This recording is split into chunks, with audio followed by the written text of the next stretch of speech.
नमस्कार, आप देख रहे हैं आज तक। मैं हूं आपके साथ हिमांशु दीक्षित। कोलकाता एयरपोर्ट कैंपस में मौजूद गौरीपुर मस्जिद को दूसरी जगह शिफ्ट करने के प्रस्ताव पर पश्चिम बंगाल की सियासत गर्मा गई है। जमीयत उलेमाए हिंद पश्चिम बंगाल के प्रमुख सदीकुल्लाह चौधरी ने कहा कि बीते 130 सालों से इस मस्जिद में नमाज हो रही है। एयरपोर्ट अथॉरिटी ने बिना कोई नोटिस के गेट बंद कर दिया। लोगों के साथ ये जबरदस्ती है, अन्याय है। 130 বছর মসজিদে নামাজ হচ্ছে, এটা অন্যায়, এটা বল প্রয়োগ হয়েছে। আমরা ভারতের নাগরিক, এয়ারপোর্টের সুবিধা অসুবিধা আমরা জানি। মুসলমান নিজের হাতে মসজিদ তুলে দিতে পারে না। तो उधर सदीकुल्लाह चौधरी के बयान पर बीजेपी भड़क गई। बीजेपी विधायक ने कहा कि अगर भड़काऊ बयान देकर लोगों को उकसाने का प्रयास हुआ तो फिर कानूनी कार्रवाई की जाएगी। सिद्दीकुल्लाह चौधरी जो है, आप लोग जानते हैं, ये टीएमसी गवर्नमेंट में मिनिस्टर रह चुके हैं और एक धर्मीय नेता भी है। तो सिद्दीकुल्लाह चौधरी जी ओपनली तो बोल रहा है कि नहीं, मैं सबको शांत होने के लिए बोला हूँ, लेकिन मेरे पास खबर है, मैं पुलिस को भी बताया हूँ कि गांव के जो बासिंदा है उन लोगों को उकसा रहा है कि आप लोग इसका प्रोटेस्ट कीजिए, रास्ते में उतरिए। सबसे बड़ी बात है मस्जिद का जमीनी मस्जिद का नहीं, तो that land belongs to airport authority of India. मतलब ये प्योर एंक्रोचमेंट है। आप इसके लिए विकास और सुरक्षा दोनों के बीच कोई भी ना आए। आप लोगों को पता है बंगाल में आज से गुंडा दमन कानून भी चालू हो गया है, इसलिए कानून को कोई हाथ में मत लीजिए। किसी के भड़काव में आके अपना जीवन, अपना परिवार को तकलीफ मत। तो दरअसल कोलकाता के नेताजी सुभाष चंद्र बोस अंतर्राष्ट्रीय एयरपोर्ट परिसर में स्थित 136 साल पुरानी गौरीपुर जामा मस्जिद के अंदर नमाज अदा करने और बाहरी लोगों की एंट्री पर अनिश्चितकालीन रोक लगा दी गई है। ऐसा वहां के लोग कह रहे हैं कि 136 साल पुरानी है। जो लोग वहां पर नमाज अदा करने आते हैं वो कह रहे हैं कि 136 साल पुरानी।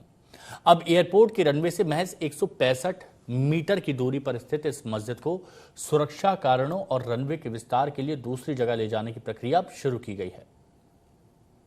জাতীয় সুরক্ষা এবং বিমানবন্দরের নিরাপত্তা আগে দেখতে হবে। এই বিমানবন্দরের লোকেশন খুব গুরুত্বপূর্ণ নিরাপত্তার ক্ষেত্রে। চীন, বাংলাদেশ সব কাছে, আন্তর্জাতিক বিমানবন্দর। এইখানে এইভাবে খুলে রাখা যায় না। বাকি ঠিক আছে, আমরা তো ধর্ম পালনে কাউকে বাধা দিইনি। ওরা তো বলেছিল যে বিজেপি এলে মুসলমানদের তাড়িয়ে দেবে, নামাজ পড়তে পারবে না। তা বকরি ঈদও করেছেন, পশু হত্যা আইন মেনে করেছেন, অসুবিধা নেই। हम लोग इस वक्त खड़े हैं कोलकाता एयरपोर्ट के बाहर। आप देख सकते हैं ये है बाउंड्री वॉल और बिल्कुल इस बाउंड्री वॉल में एक गेट बना हुआ है। ये बांकड़ा इलाका है उत्तरी 24 परगना में, और ये जो गेट है, इस गेट से आपको अंदर जाने की अनुमति दी जाती थी अब तक, क्योंकि इसी गेट से कोलकाता एयरपोर्ट के अंदर स्थित जो मस्जिद है उस मस्जिद में नमाज पढ़ने के लिए लोग जाते थे। और ये सबसे बड़ा मुद्दा बन गया है, क्योंकि अब एयरपोर्ट अथॉरिटी की ओर से ये कहा गया है कि इस मस्जिद को यहां से हटाने की प्रक्रिया शुरू हो चुकी है। चूंकि पिछले कई दशकों से जो ये 136 साल पुराना मस्जिद एयरपोर्ट के अंदर है, वो एयरपोर्ट के सेकेंडरी रनवे से महज कुछ मीटर दूर है, 160 मीटर दूर है, और जिसके वजह से एक बहुत बड़ी सिक्योरिटी चुनौती बन चुकी है एयरपोर्ट अथॉरिटी के लिए। पिछले कई दशकों से इस मस्जिद में नमाज पढ़ने के लिए, नमाज अदा करने के लिए लोगों को इस गेट के अंदर से जाने दिया जाता था और सिर्फ आधार कार्ड देख के लोगों को अंदर जाने दिया जाता था। अब नए सरकार बनने के बाद पश्चिम बंगाल में बीजेपी सरकार इस पर फिर से नजर डाल रही है।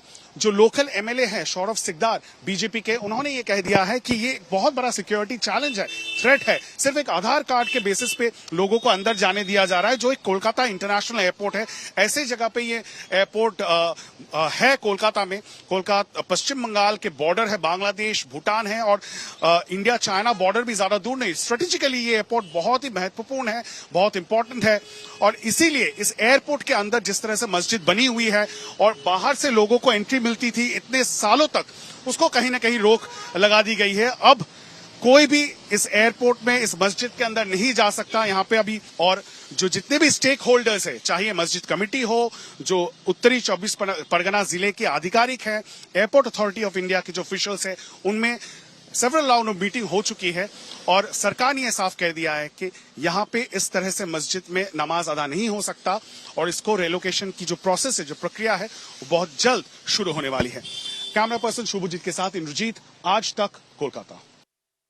देखिए, विवाद तब शुरू हुआ जब एयरपोर्ट अथॉरिटी ने मरम्मत के काम का हवाला देते हुए शनिवार से 3 दिनों के लिए गौरीपुर जामा मस्जिद, जिसे बांकरा मस्जिद भी कहा जाता है, उसमें नमाज पर रोक लगा दी। और वहीं ग्राउंड जीरो से अभी हमारे सहयोगी उस बारे में बता भी रहे थे।